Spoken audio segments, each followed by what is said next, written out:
You think NIPOS doesn't exist? Yes, it does. 20.6 billion naira just last year alone. Think of how much money we can make if we make NIPOS much better. Let's go on to the markets and see how we're finishing off the fourth trading day of the week. That was a very weak way, 0.01. Month to date, we're negative 1.81%. Year to date, we're still at positive 6.56%, but that is fading almost on a daily basis.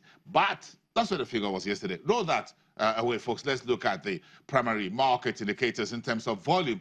We're about 8% better over a midweek volume. Total transactions, they're 7.75%. In naira value, we're also better by about 35, almost 36%. And that gives you 6.26 billion naira. In terms of deals, that's scaled back a little from 5,020 on Wednesday to 4,780 on Thursday. What are the other numbers? Let's bring in the 5 sectoral rankings. Now, here we go. A lot of red, just one single green shoot for consumer goods, 0.78%.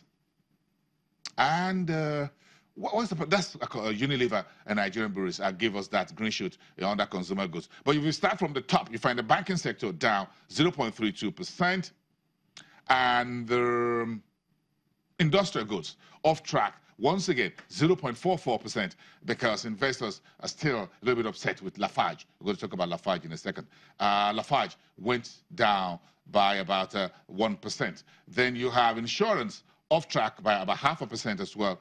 Continental Insurance went south by nearly 4%. Then you have the oil and gas down by 0.2%, because Forte Oil booked 0.31% negative, despite 5.17% gain by a much smaller cap energy trader, Owando.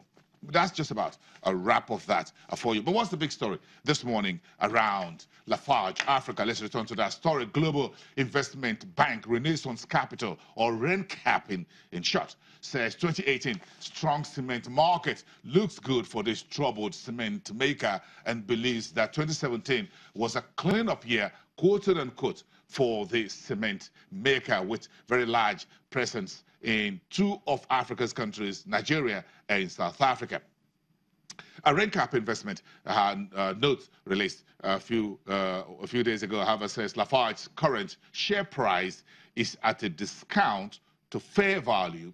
So Rencap maintained its buy rating on Lafarge based on expected strong cement prices in Nigeria.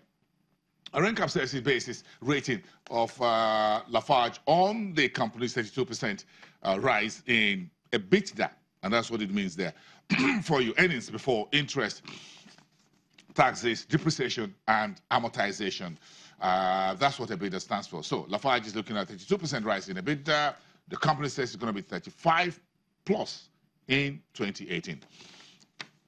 But starting the new year, Lafarge first quarter numbers last week, earnings shows a net loss of 2 billion naira. But the CEO says there's a positive signs of market recovery in the month of March 2018.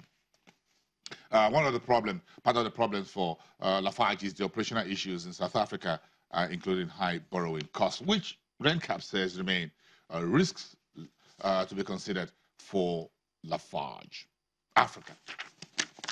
Okay, we're going to take a break, but just before that, we'll look at the oil and gas stocks, and let's just take that back a little bit. We saw it's about 0.21% negative landing on Thursday. Investors are still positive, looking at a lot of actions in Owando, but Forte Oil being a big boy within that space with strong volume, about 7.5 million shares, went down 0.31%. Mobile off track by 1.16%, and we're going to change that from double one to mobile. Some of our viewers believe we should just be a little bit more consistent and retain that mobile name on the counter on our slide. So we're going to change that double one to mobile, return it to mobile, since the stock exchange still use mobile as the ticker, or what you call the identification profile for mobile, despite its name change and new shareholding structure last year. MRS was unchanged. Flip that over. Look at the volume coming through for Owando, 4.4 4.683 million shares traded, and the share finished 8.70 naira, up by 5.17%. We're seeing Owando heading towards 10 naira per share, but now scaling back a little bit. Seplat wasn't changed. Total was sitting down there. Oh, okay, yeah, we got the Total. Late yesterday afternoon, Total Nigeria reported not too sweet earnings. Loss after tax, 35% year on year. Headline figure, revenue off track, 6.0%. Cost of sales, slightly down 5.8. That's in the positive. Gross margin, slightly off track, 0.2%. Net margin, 2.2%, down 1.1%.